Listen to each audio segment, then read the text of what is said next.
Jesús pronunció en la cruz. A mí me ha tocado: Padre, perdónalos porque no saben lo que hacen. Cristo estuvo 6 horas en la cruz. Estuvo 6 horas en la cruz. Durante esas 6 horas pronunció 7 palabras. Si nos damos cuenta, la primera palabra, la cuarta palabra y la última palabra son plegarias del Hijo al Padre. Quiere decirse que durante esas 6 horas, lo primero fue el Padre. A mitad de esas 6 horas seguía siendo el Padre y al final fue el Padre. Quiera Dios que en nuestra vida el principio sea el Padre, que el presente sea el Padre y que el final sea el Padre. Juan 3:16. Porque de tal manera amó Dios al mundo que ha dado a su Hijo unigénito, para que todo aquel que en él crea no se pierda, mas tenga la vida eterna. Porque no envió Dios al Hijo al mundo para condenar al mundo, sino para que el mundo fuese salvo por él. Amén. El perdón que Jesús lanza en la cruz tiene 2 significados. 1, pedía perdón por el daño, y 2, pedía perdón por la culpa. El perdón por el daño era perdón por las burlas, perdónalos por la blasfemia, perdónalos por los jefes de los judíos, el perdón por los que le clavaron, el perdón por los que le pegaron, el perdón por el romano que clavó la lanza en su costado y por los que gritaban crucificarle. Dios pedía perdón por el daño, pero hay una segunda palabra que significa perdón por la culpa. Romanos 6:23. La paga del pecado es muerte. Él pagó por la culpa que nosotros llevábamos, porque nosotros fuimos el origen de su condenación y el origen de su cruz. Vamos a leer en Isaías 53. Despreciado y desechado entre los hombres, varón de dolores, experimentado en el quebranto, y como que escondimos de él el rostro, fue menospreciado y no le estimamos. Ciertamente llevó él nuestras enfermedades y sufrió nuestros dolores, y nosotros le tuvimos por azotado, por herido de Dios y abatido. Mas él herido fue por nuestras rebeliones, molido por nuestros pecados. El castigo de nuestra paz fue sobre él, y por su llaga fuimos nosotros sanados. Todos nosotros nos descarriábamos como ovejas, cada cual se apartó por su camino, mas Jehová cargó el pecado de todos nosotros. Angustiado él y afligido, no abrió su boca. Como cordero fue llevado al matadero, y como oveja delante de sus trasquiladores enmudeció y no abrió su boca. Amén. Gloria a Dios. Dios perdona a personas que se acercan con fe, no a multitudes que no quieren ser perdonadas. Muy bien. Dios no es tan malo para que no te perdone, pero tú tan bueno para que no le necesites. Te lo repito, Dios no es tan malo para que no te perdone, pero tú no tan bueno para que no le necesites. Muy bien. Vamos a leer Romanos 8:1. Ahora pues, ninguna condenación hay para los que están en Cristo Jesús, los que no andan conforme a la carne, sino conforme al Espíritu, porque la ley del Espíritu de vida en Cristo Jesús me ha librado de la ley del pecado y de la muerte. Él murió para darte vida. Si Cristo hizo eso por ti, ¿qué estamos haciendo nosotros por él? Solo decirte una cosa: valora el sacrificio de la cruz y vive a los pies de la cruz. Amén. Gloria.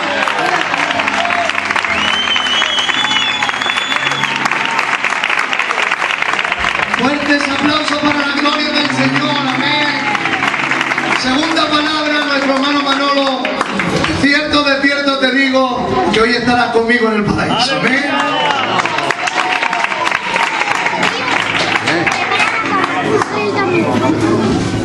Que Dios le bendiga. Amén, gloria. Bueno, la segunda palabra que dijo Jesús en la cruz fue esta: de cierto te digo que hoy estarás conmigo en el paraíso. Esta palabra se la dijo Jesús a uno de los 2 malhechores que estaban crucificados junto a él. se la dijo al que tuvo fe y al que creyó en su corazón que Jesucristo es el Señor. Porque no es la fe la que te salva y la santidad.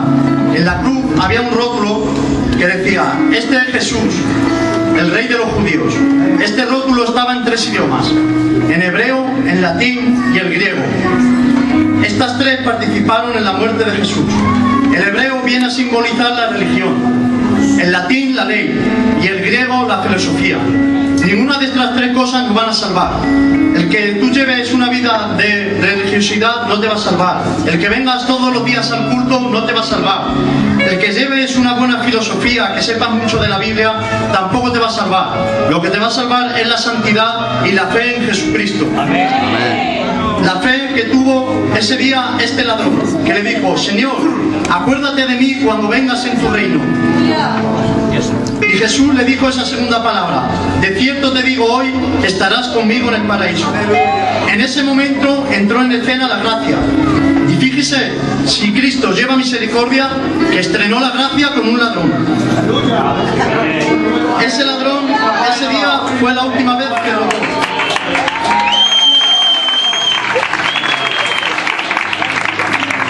Ese ladrón, ese día fue la última vez que robó. Pero el motín que ese día consiguió es el mayor motín que un hombre puede conseguir: la salvación. Salvación que antes de que Jesús se viera en la cruz, ninguno de nosotros podíamos acceder a ella, pues el pecado tenía nuestra salvación cautiva. Hasta que Jesús dio la oportunidad a toda la humanidad de poder ser salvos, y por su gracia y su misericordia hoy en día todos tenemos la elección de poder elegir nuestra salvación.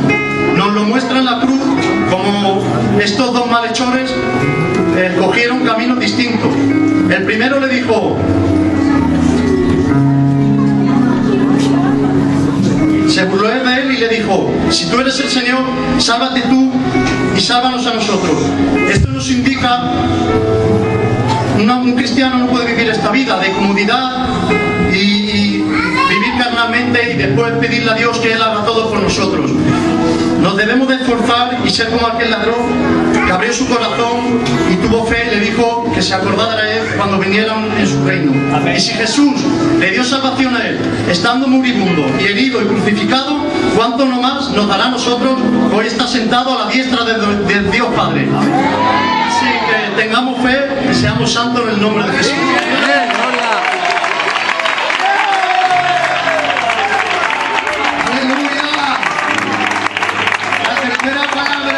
Que se prepare nuestro hermano Miguel Ángel. La palabra es: mujer, he ahí tu hijo, hijo, he ahí tu madre. Un fuerte aplauso para el Señor.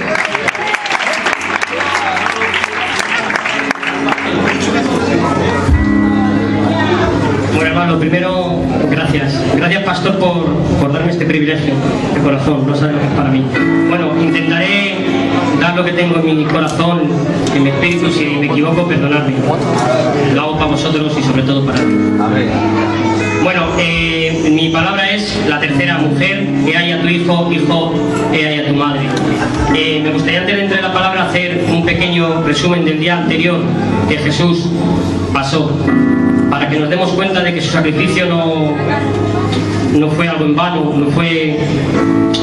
Bueno, me gustaría, a lo mejor las palabras son un poco duras y a lo mejor os puede hacer un poco daño en el corazón, pero creo que es justo que sepamos lo que pasó Jesús. Todo empezó en el Getsemaní, cuando antes de ser arrestado, antes de ser traicionado por Judas, empezó a orar, y era tanto la sensación de angustia, de algo que tenía, que empezó a echar, dice su palabra, sudor como gotas de sangre. Era de tanta de la angustia que tenía que los capilares se le rompían y sangraba por ahí. Una vez, luego entregado por Judas al concilio, le azotaron, le pegaron, le escupieron, le dijeron de todo.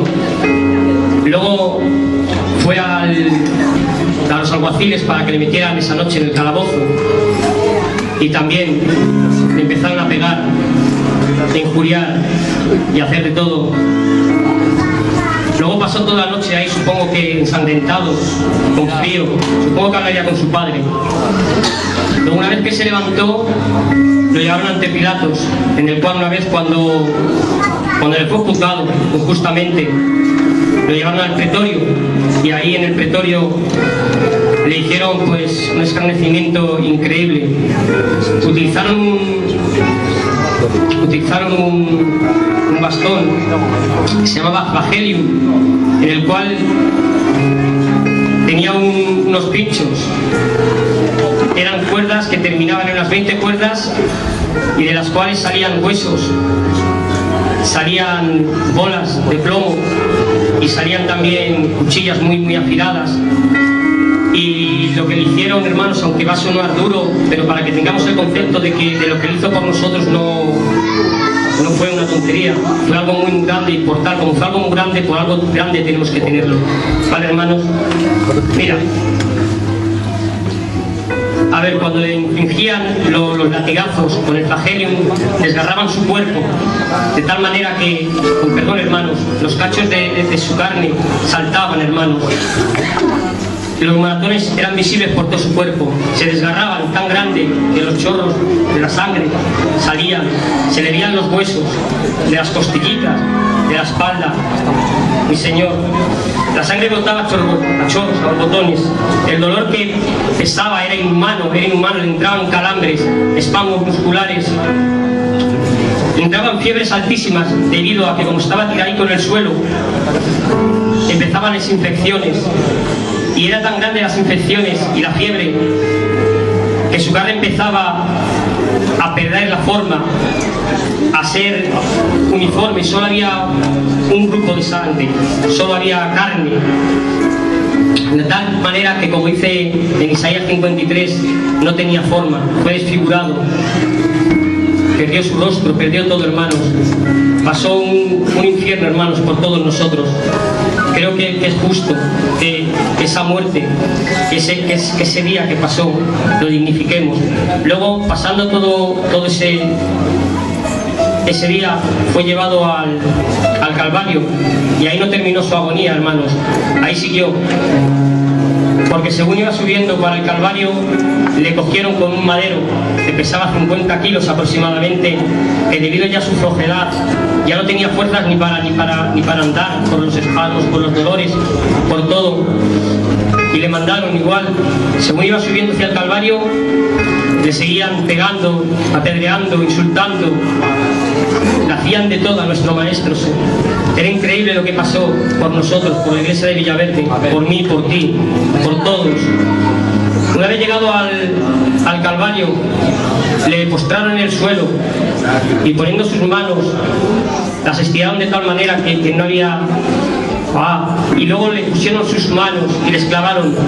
El dolor al clavarle eran sobre las muñecas, los clavos eran de unos 20 centímetros, increíble. Una vez clavados esos clavos, todas las membranas, los tendones eran aplastados y le daban una parálisis en las manos del Cristo. Se le quedaban las manos en garra, no las podía mover. El dolor era tan grande que le llegaban hasta el cuello. Entraba parálisis y espasmos musculares tremendos. De la misma manera lo hacían en los pies, igualmente, dejándole los pies inservibles. Una vez que le hicieron esto, le subieron hacia la cruz, y desplomándole cuando le subieron, al haberle atado las manos tan fuertes, se desplomaron sus hombros, dándoles un dolor tremendamente inhumano. Una vez haciéndole esto, él ya no podía prácticamente respirar, porque si se sujetaba a los pies, no podía aguantar el dolor. Si intentaba hacerlo con las manos, los hombros estaban dislocados y no podía.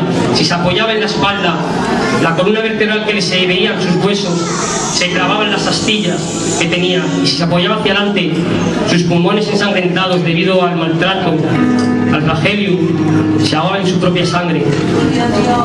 De esta manera, hermanos, se cumple lo de Isaías 53, que, como ya ha dicho mi hermano, no lo voy a volver a leer, ¿verdad? Pero fue desfigurado por nosotros. Eso fue hasta ahí, ¿verdad, hermanos?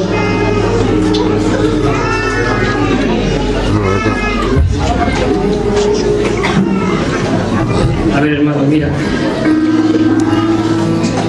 A ver, ahora va y viene ahora ya me meto frase que me ha tocado a mí, la de mujer, he ahí a tu hijo, hijo, he ahí a tu madre. Vosotros, yo haciendo esto me he gozado porque he echado muchas lágrimas, simplemente pensando en esa madre viendo ahí a su hijo en la cruz y a ese hijo viendo a la madre sufriendo, desfigurado, descarnizado. Yo me figuro a María viendo a su hijo desfigurado, echando sangre. Me supongo que le vería sus cabellos y le vería chorreando de sangre. A ese hijo, que supongo que ella se acordaría de él cuando le tenía en su vientre, cuando vino el Espíritu Santo y le dijo, tendrás un hijo por medio del Espíritu Santo. Me supongo que ella también vería cuando, en su mente, el amor de ese hijo cuando nació en el pesebre, cuando nació, cuando le tuvo en sus regazos, cuando empezó a caminar, cuando le dijo sus primeras palabras, sus primeros abrazos. Ella, su dolor tuvo que ser increíble al ver a ese hijo. Yo me pongo en mi lugar y veo a mi hijo ahí, me moriría, no podría soportarlo. Esa madre soportó todo por amor a su hijo. Estuvo ahí hasta el último momento, como está hasta el último momento también por todos nosotros. Yo también me figuro a Jesús viendo a esa madre rota por el dolor, no pudiendo más, y en ese momento de compasión, que apenas podía respirar, tuvo fuerzas para poder pronunciar unas palabras, las cuales le dijo, mujer, he ahí a tu hijo, hijo, he ahí a tu madre. Jesús sabiendo que él tenía que partir, que él ya había hecho lo que tenía que hacer en la tierra, se veía que iba a dejar a su madre sola, puesto que los hermanos tampoco habían creído en él. Sabiendo esto, movido a compasión, con la misma compasión que tuvo con otros, también la tuvo con ella, y sabiendo que se iba a quedar sola y desprotegida, le hizo que se quedara con su siervo amado. La dio en adopción, como luego un poquito más tarde, al morir en la cruz, adoptó también a la iglesia de Villaverde y a todos vosotros como hijos suyos. Amén, gloria. Yo, hermano, mira, hay un texto que me gusta mucho porque dignifica lo que hizo Cristo. Mira, Romanos 3:22. Porque no hay diferencia, por cuanto todos pecaron y están destituidos de la gloria de Dios, siendo justificados gratuitamente por su gracia, mediante la redención que es Cristo Jesús, a quien Dios puso como propiciación por medio de la fe en su sangre, para manifestar la justicia a causa de haber pasado por alto en su paciencia los pecados pasados. Jesús, ahí en la cruz, cuando nos salvó, fue entregado por su propio pueblo. ¿Sabéis, hermano? Fue abandonado por su pueblo. Y bueno, yo he escogido este versículo que es precioso también, que viene a dignificar lo que le hizo su pueblo. A los suyos vino y los suyos no le recibieron, mas a todos los que le recibieron, a los que creen, a los que le recibieron, a los que creen en su nombre, les dio la potestad. A la iglesia de Villaverde le dio la potestad, a vosotros os dio la potestad de ser llamados hijos de Dios.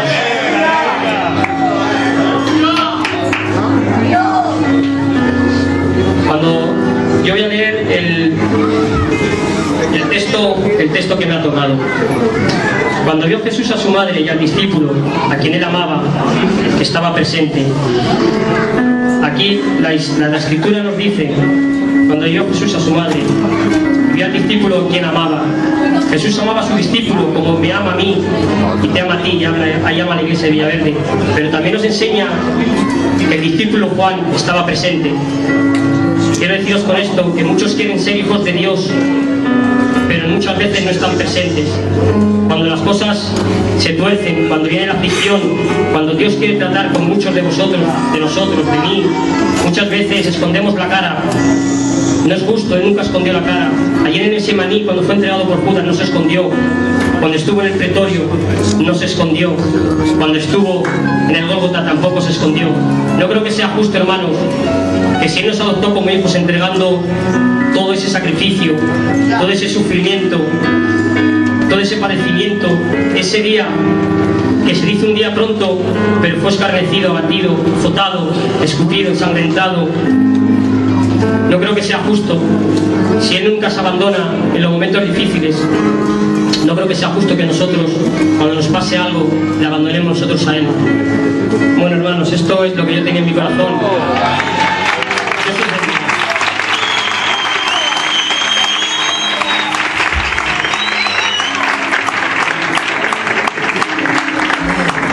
Me quedo con esa frase: Él nos adoptó como hijos. Nosotros que no éramos hijos, hemos sido adoptados como hijos. Éramos extranjeros, adveneditos, pero Él nos ha hecho conciudadanos de los santos y miembros de la familia de Dios. Vamos a pasar a la cuarta frase, que la va a compartir nuestro hermano Enrique Cajero, la palabra que Jesús dijo: Dios mío, ¿por qué me has desamparado? Un fuerte aplauso para la gloria del Señor.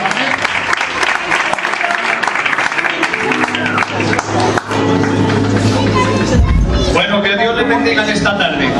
¿Cuántos pueden gritar un poderoso aleluya? Y un potente gloria a Dios. Bueno, hermanos, a mí en esta tarde me ha tocado hablarles de la cuarta palabra que el Señor Jesús pronunció en la cruz del Calvario. Esta cuarta palabra que el Señor Jesús pronunció es la palabra de la desesperación. Como bien saben todos ustedes, Jesús pronunció estando en la cruz 7 palabras. La primera palabra que pronunció Jesús fue la palabra del perdón, cuando dijo: Padre, perdónalos porque no saben lo que han hecho. La segunda palabra que Jesucristo pronunció en la cruz fue la palabra de salvación.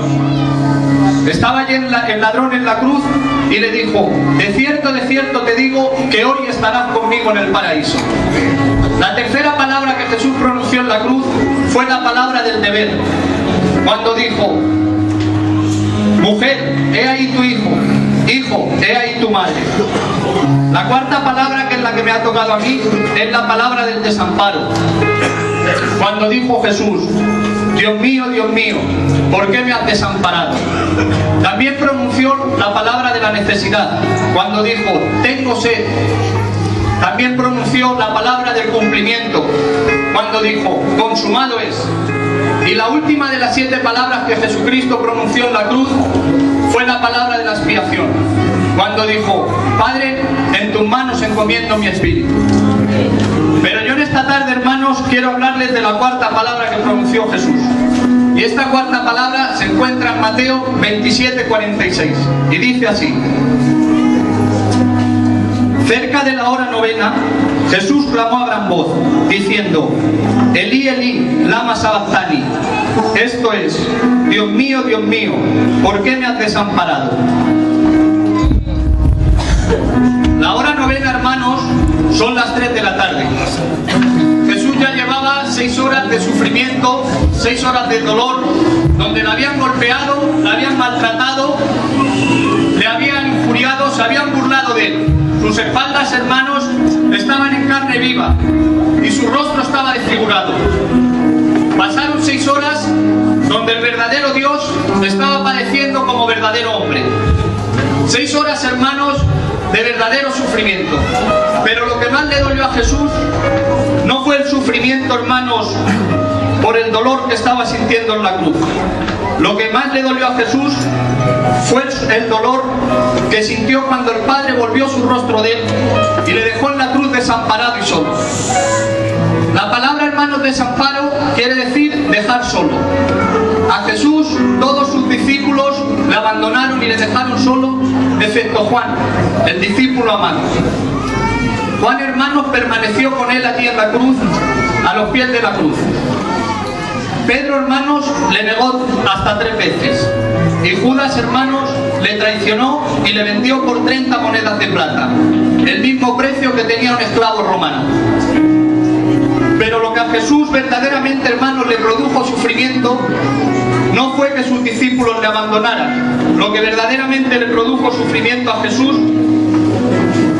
fue que el Padre la abandonara y retirara su presencia de él, aunque fuera por un breve momento de tiempo. Eso fue lo que más le dolió a Jesús, el estar separado de la presencia de Dios. Jesús ahora está separado de la presencia de Dios Y Jesucristo, hermanos, desde la eternidad siempre había estado en la presencia del Padre. Y ahora en la cruz está experimentando el abandono de su presencia. Y por eso, hermanos, ahora tiene que clamar a gran voz y en agonía y decir: Dios mío, ¿por qué me has desamparado? La respuesta, hermanos, la tenemos en 2 de Corintios 5:21. Y dice así: al que no conoció pecado, por nosotros lo hizo pecado, para que nosotros fuésemos hechos justicia de Dios en él. Esta es la respuesta, hermanos. ¿Cuántos lo creen así y gritan un poderoso aleluya?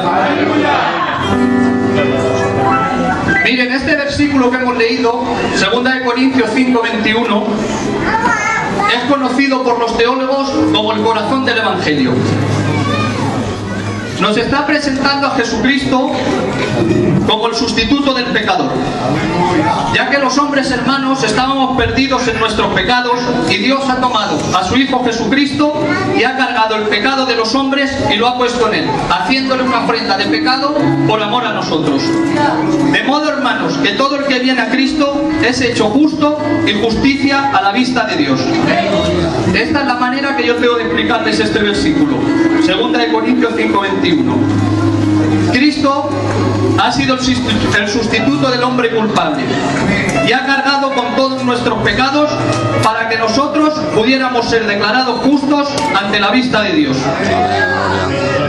En toda su vida en la tierra, hermanos, Jesús no conoció el pecado. Cuando Cristo dijo: ¿quién me redarguye de pecado?, nadie pudo contestarle. Cuando lo llevaron ante Pilato para que le crucificaran, dijo Pilato: pues qué mal ha hecho este, no hallaban nunca pecado en él. Pedro dijo de él: el cual no hizo pecado, ni se halló engaño en su boca. Y Juan dijo de él: y no hay pecado en él. Entonces, hermanos, ¿qué hizo Dios con el que no conoció pecado? La Biblia dice: al que no conoció pecado, por nosotros lo hizo pecado. ¿Cuál es su significado? El significado es que el pecado fue quitado del pecador culpable y fue puesto sobre el Cristo inocente. Isaías así lo dice: Jehová cargó en él el pecado de todos nosotros. Así que, hermanos, Cristo cargó con la vergüenza por nuestra causa, sufrió terribles dolores, sufrió la humillación, clamó en agonía de abandono y derramó su alma hasta la muerte. ¿Y qué resultados ha traído el padecimiento y el desamparo de Jesucristo en la cruz hacia nosotros? El primero, nos ha librado de la maldición de la ley que a nosotros nos era contraria. Nos ha reconciliado con el Padre. Nos ha hecho justos ante la vista de Dios. Nos ha traído paz para con Dios. Hemos sido justificados y nuestros pecados han sido olvidados y borrados para siempre. No como se hacía en el Antiguo Testamento, que cada año había que hacer expiación por los pecados, sino que Jesucristo en la cruz hizo el sacrificio y fue consumado una vez y para siempre. Estas son las palabras que yo tenía.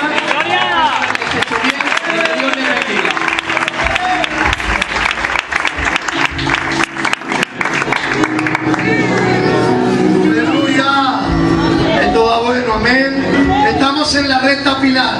La quinta palabra la va a compartir nuestro hermano Juan Diácono, la palabra que Jesús dijo: tengo sed. Un fuerte aplauso para él.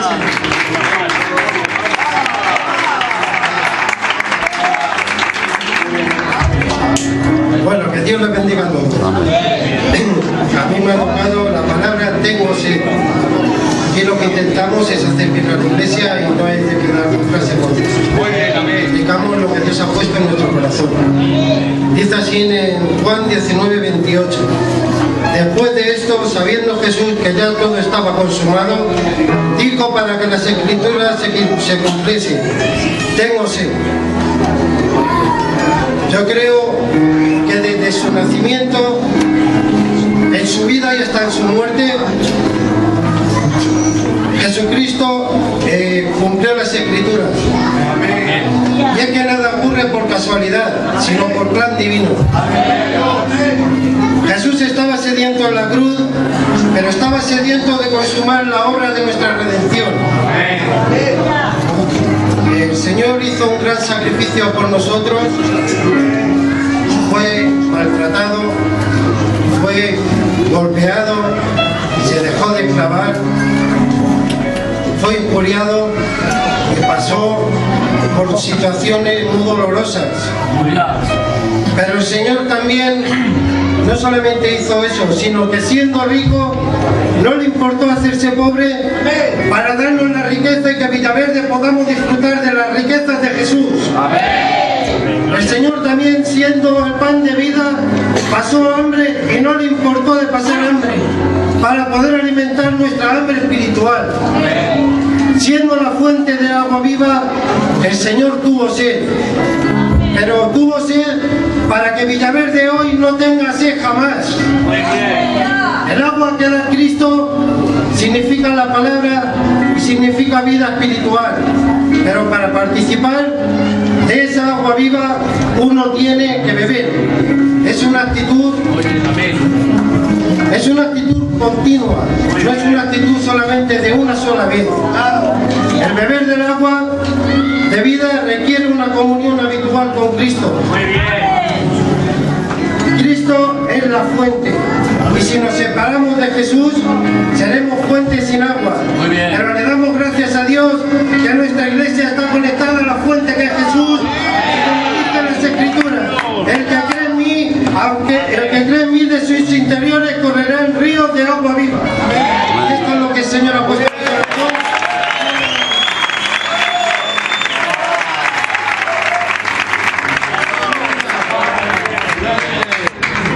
Que se prepara nuestro hermano Aarón, que va a compartir la palabra sexta que Jesús dijo: consumado es. Fuertes aplausos para él.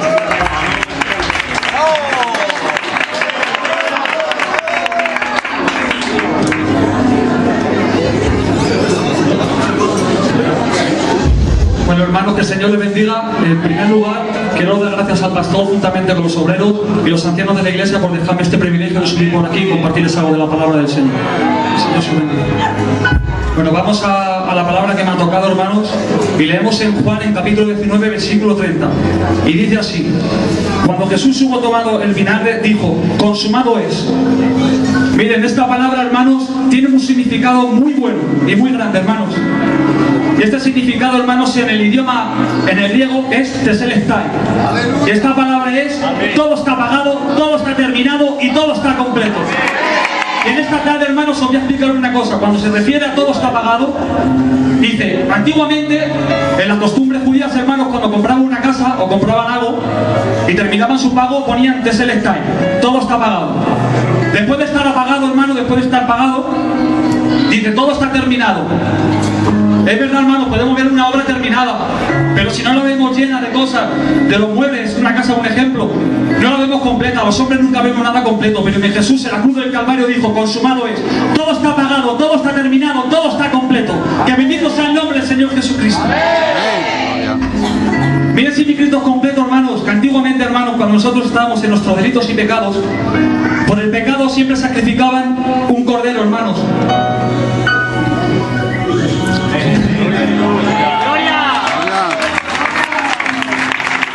Sacrificaban un cordero, hermanos, y esa sangre era para cubrir el pecado, no era para quitarlo, hermanos. Sin embargo, Juan en 1:29 dice: he aquí el Cordero de Dios que quita el pecado del mundo. Y miren, mi Cristo sí pasó, hermanos, que la cruz del Calvario se acordó de ti, se acordó de mí y dijo: consumado es, todo está pagado, todo está terminado, todo está completo.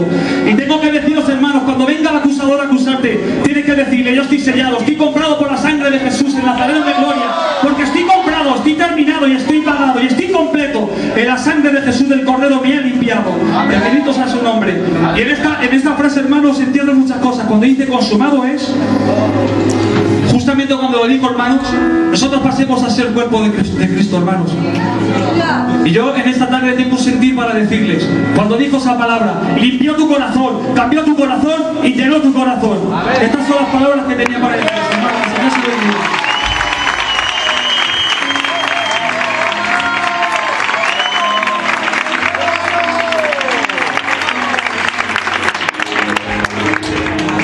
La última palabra, la séptima palabra, se prepara nuestro hermano Tino, es la que Jesús dijo: la última palabra, en tus manos encomiendo mi espíritu. Fuertes aplausos.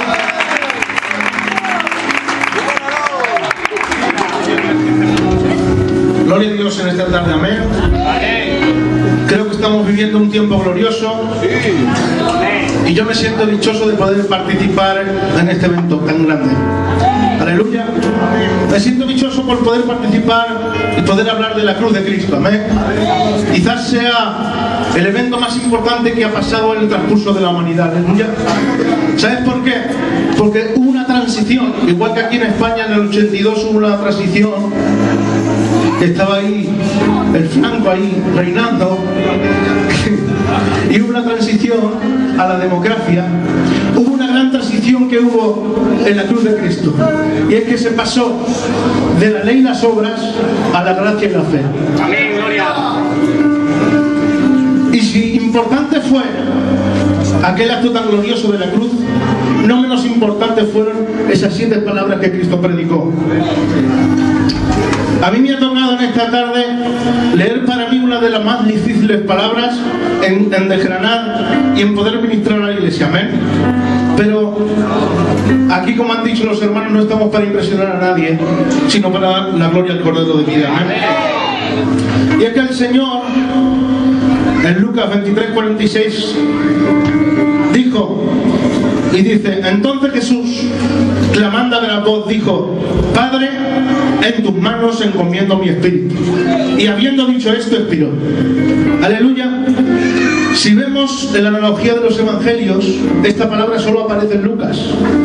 Y a mí me llamó mucho la atención, ¿por qué, Señor, no aparece en ninguno de los otros evangelios? Solo en Lucas. Y si estudiamos un poco los evangelios, vemos que cada uno de los distintos escritores presenta a Dios de una manera, a Cristo de una manera.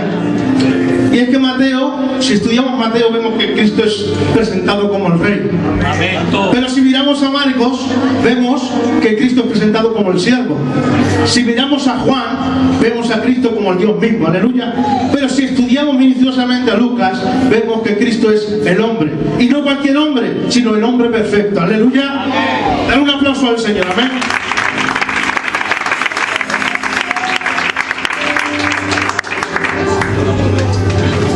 Ese hombre perfecto tuvo que llegar a la cruz, y no por su propia voluntad, sino para cumplir la voluntad del Padre. Aleluya. Y es que, como hombre, hubo un prototipo de hombre perfecto que falló, y ese hombre fue Adán. Y hay una parafrasis ahí, hay una tipología entre Adán y Cristo muy bonita que quiero ministrarles hoy. ¿Saben? Adán fue creado en santidad, fue creado en inocencia. Cristo, dice la Biblia, que Dios mismo por sus manos lo formó. Vivió en inocencia y continuó su vida en inocencia hasta que desobedeció. Pero hay algo muy glorioso, es que alrededor de su vida, en el escenario que él se crió, había inocencia. No existía el pecado. Hasta el momento que él desobedeció no había pecado en el Edén. Pero sin embargo, una simple ley tuvo que doblegar la voluntad de Adán hacia el pecado. Pero Cristo, el glorioso, el postrer Adán, el hombre perfecto, es verdad que también fue creado en santidad, porque dice que fue engendrado por el Espíritu Santo, que vivió en santidad durante toda su vida, que creció en santidad, pero en un escenario totalmente distinto, porque el escenario era rodeado de pecado, rodeado de injurias. En cualquier momento le podían acusar. Vino Satanás tentándole, y había 613 leyes levíticas que si transgredía una de ellas, se hacía transgresor de toda la ley. Pero hay una palabra gloriosa, hay una palabra que está llena de gloria, que es muy pequeña, que casi pasa desapercibida, y es que Cristo, en el día de la última cena, estando con sus discípulos, y es verdad que ahí había grandes enseñanzas, que el Señor dijo: yo soy el camino, la verdad y la vida. El Señor dijo: yo soy la vid verdadera y mi Padre es el labrador y vosotros sois mis frutos. Pero en medio de esas grandes enseñanzas, en medio de esa grande doxología, hay una palabra pequeña que se encuentra en el capítulo 14, versículo 30, y dice así: porque el príncipe de las tinieblas viene, pero él nada tiene en mí. Y es en ese momento que se trastornó todas las tinieblas, las huestes temblaron, porque había algo. En los 33 años de la vida de Cristo no habían podido manchar su vida, en el nombre de Jesús.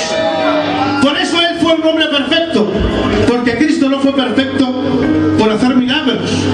Él no fue perfecto por ministrar sus sermones llenos de unción. Él tampoco fue perfecto por caminar por Jerusalén Él fue perfecto porque no había pecado en Él. ¡Aleluya! Y dicho esto, ya que queda de paso, si quieres ser perfecto, no peques. ¡Aleluya! Dale un aplauso al Señor.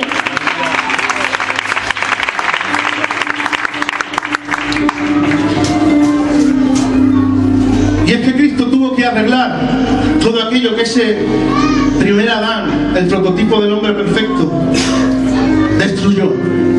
Y es que dice en Romanos 5:12: por tanto, como el pecado entró en el mundo por un hombre, y por el pecado la muerte, así la muerte pasó a todos los hombres, por cuantos todos pecaron. Esto era un problema para la humanidad. Todos estábamos condenados porque estamos en el pecado de Adán.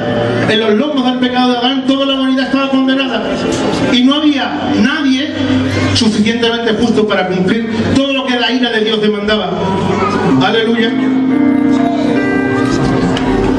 Hubo dos consecuencias de la caída de Adán que nos han perseguido durante toda nuestra historia, que es el pecado y la muerte. Y es que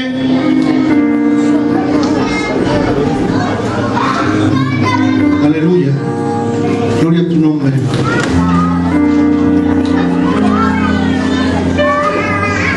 La única manera de poder vencer al pecado y a la muerte era morir sin pecado. Y no había ningún hombre preparado para ese. Por eso Cristo tuvo que hacerse hombre, tuvo que hacerse siervo para poder morir por nosotros. Y es que dice la Biblia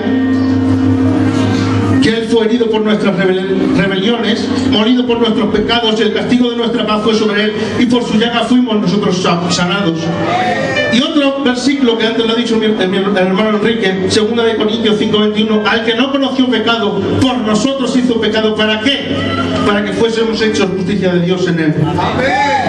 Y por mucho que lo juzgaran, lo maltrataran, lo azotaran, Él sabía lo que venía a hacer a la tierra. Él sabía que venía a la tierra a morir por el mundo. Esto lo hemos hablado para poder entender el minucioso relato que Lucas nos hace de las 6 horas de Cristo en la cruz. Y es que Él era el perfecto hombre, el que nació, vivió y murió sin pecado. Dice en 1 de Pedro 2:22: el cual no hizo pecado ni hubo engaño en su boca. Lo que hacía perfecto a Cristo era la ausencia de pecado, como hemos dicho antes. Y como no tenía pecado, y aquí ya vamos a entrar en el desgrane del versículo, como no tenía pecado, la muerte no podía ejecutarse sobre Él. ¿Por qué? Porque la ley del pecado era: el alma que pecare ciertamente morirá. Y Él no tenía pecado. Amén.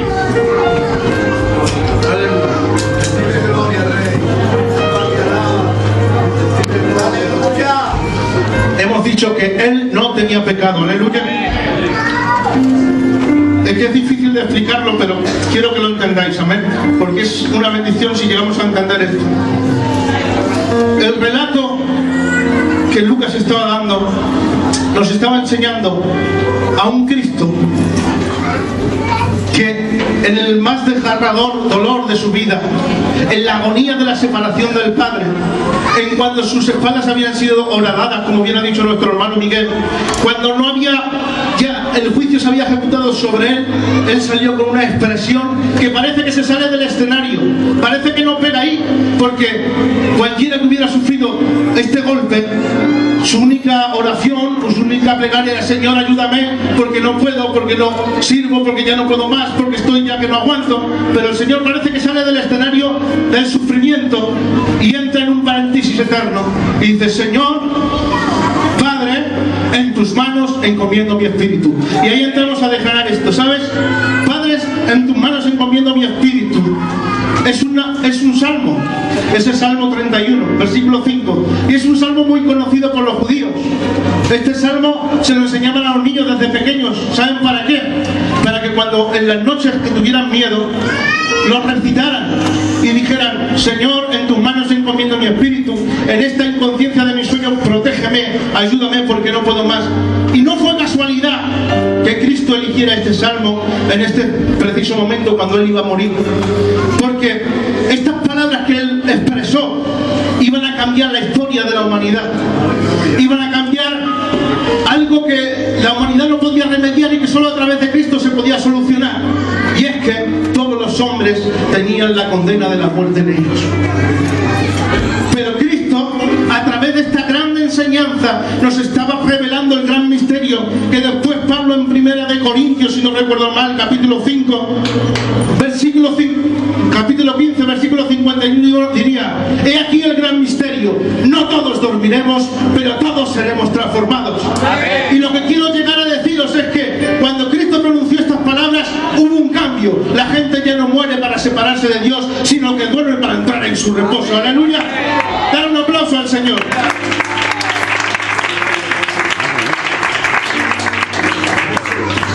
Esto nos da a entender que Cristo, cuando pronunció estas palabras, tenía sus plenas facultades mentales. Su mente no había cambiado, él sabía lo que venía. Es más, no sé quién de los hermanos lo ha dicho, que en Juan 19, 21, sí, ha sido el hermano Juan, que dice: y sabiendo que todo se había consumado, él antes de morir ya sabía que todo se había pagado. Él antes de morir ya sabía que todo se había ejecutado, que todo se había cumplido. Pero era necesario que él dijera esas palabras solo para una cosa, porque le estaba dando permiso a la muerte de arrebatarle la vida. Porque la muerte en sí, en su poder, no podía. Porque él dijo: ¿dónde está muerte o tu aguijón? ¿Dónde está sepulcro tu victoria? Sorbida es la muerte en victoria, en el nombre del Señor. Esto trajo una bendición muy grande, como hemos dicho. He aquí el gran misterio. No todos dormiremos, ya no morimos, ya dormimos, sino que todos seremos transformados. Y hay algo muy glorioso y muy eterno que dijo Pablo a los tesalonicenses: hermanos, no queremos que ignoréis acerca de los que duermen, porque si creemos que Jesús murió y resucitó, creemos también que también con él le traerá a todos los que durmieron en él, en el nombre del Señor. Porque dice la promesa: porque el Señor mismo, con voz de mando, con voz de arcángel y con trompeta de Dios, descenderá del cielo, y los muertos en Cristo resucitarán primero, y luego nosotros, los que hayamos quedado, seremos arrebatados para recibir al Señor en las nubes, en el nombre del Señor.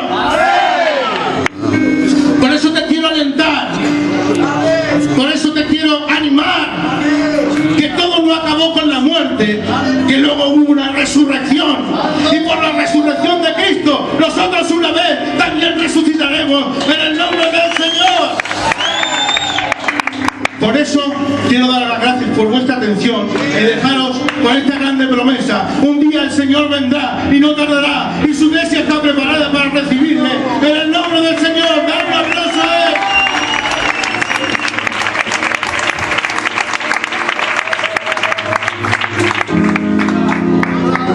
Aleluya, bendecido y alabado sea el nombre del Señor.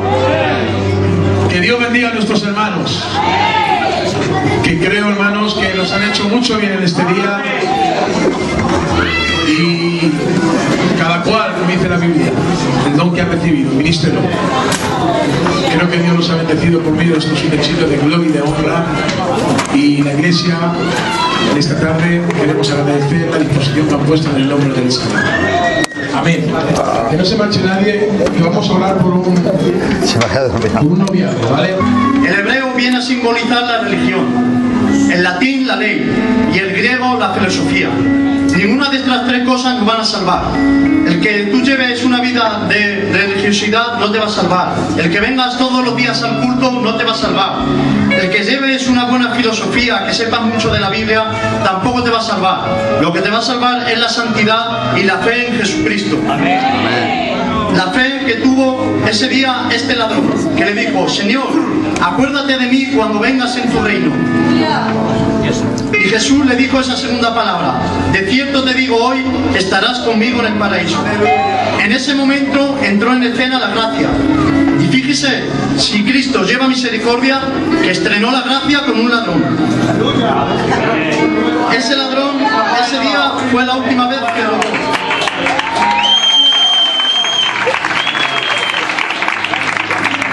Ese ladrón, ese día fue la última vez que robó. Pero el motín que ese día consiguió es el mayor motín que un hombre puede conseguir: la salvación. Salvación que antes de que Jesús se viera en la cruz, ninguno de nosotros podíamos acceder a ella, pues el pecado tenía nuestra salvación cautiva. Hasta que Jesús dio la oportunidad a toda la humanidad de poder ser salvos, y por su gracia y su misericordia. No le estimamos. Ciertamente llevó Él nuestras enfermedades y sufrió nuestros dolores, y nosotros le tuvimos por azotado, por herido de Dios y abatido. Mas Él herido fue por nuestras rebeliones, molido por nuestros pecados. El castigo de nuestra paz fue sobre Él, y por su llaga fuimos nosotros sanados.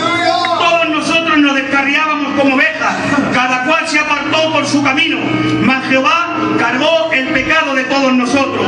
Angustiado Él y afligido, no abrió su boca. Como cordero fue llevado al matadero, y como oveja delante de sus trasquiladores enmudeció y no abrió su boca. Amén.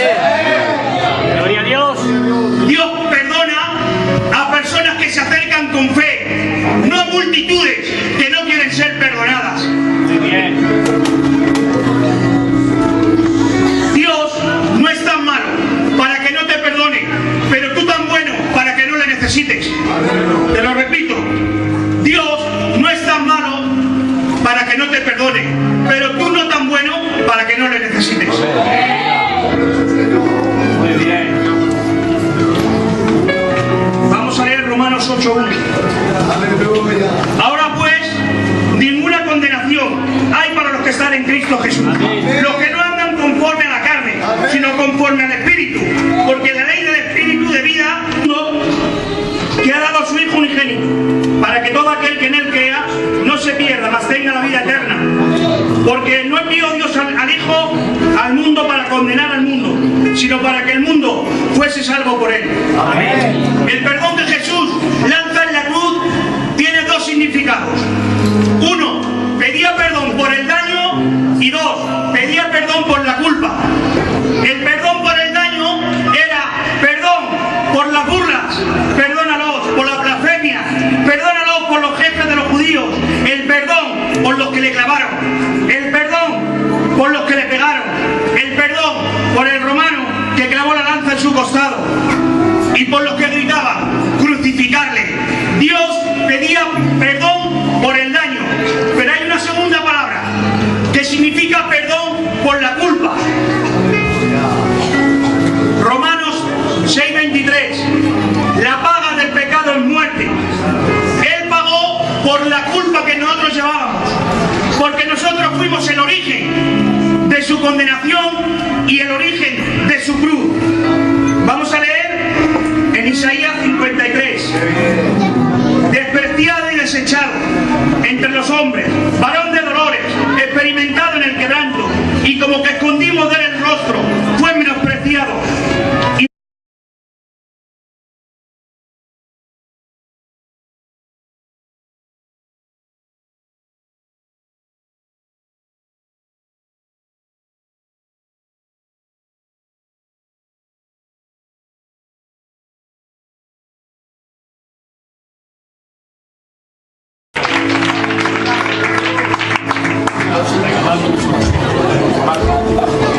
Bueno, que el Señor le bendiga. Vamos a ministrar 7 palabras que Jesús pronunció en la cruz. A mí me ha tocado: Padre, perdónalos porque no saben lo que hacen. Cristo estuvo 6 horas en la cruz. Estuvo 6 horas en la cruz. Durante esas 6 horas pronunció 7 palabras.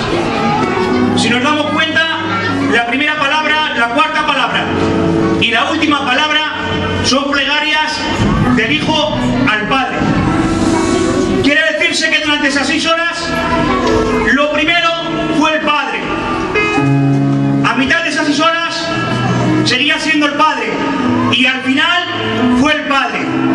Quiera Dios que en nuestra vida el principio sea el Padre, que el presente sea el Padre y que el final sea el Padre. Juan 3:16. Porque de tal manera amó Dios al mundo, en Cristo Jesús me ha librado de la ley del pecado y de la muerte. ¡Aleluya! Él murió para darte vida. Sí. Si Cristo hizo eso por ti, ¿qué estamos haciendo nosotros por Él? Solo decirte una cosa: valora el sacrificio de la cruz,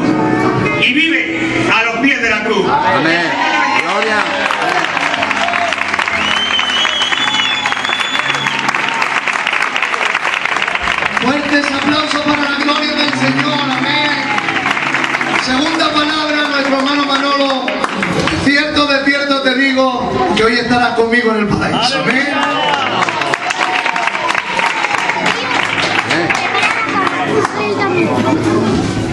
Que Dios le bendiga. Amén, gloria. Bueno, la segunda palabra que dijo Jesús en la cruz fue esta: de cierto te digo que hoy estarás conmigo en el paraíso. Esta palabra se la dijo Jesús a uno de los dos malhechores que estaban crucificados junto a él. Se la dijo al que tuvo fe y al que creyó en su corazón que Jesucristo es el Señor. Porque no es la fe la que te salva y la santidad. En la cruz había un rótulo que decía: este es Jesús, el Rey de los judíos. Este rótulo estaba en 3 idiomas: en hebreo, en latín y el griego.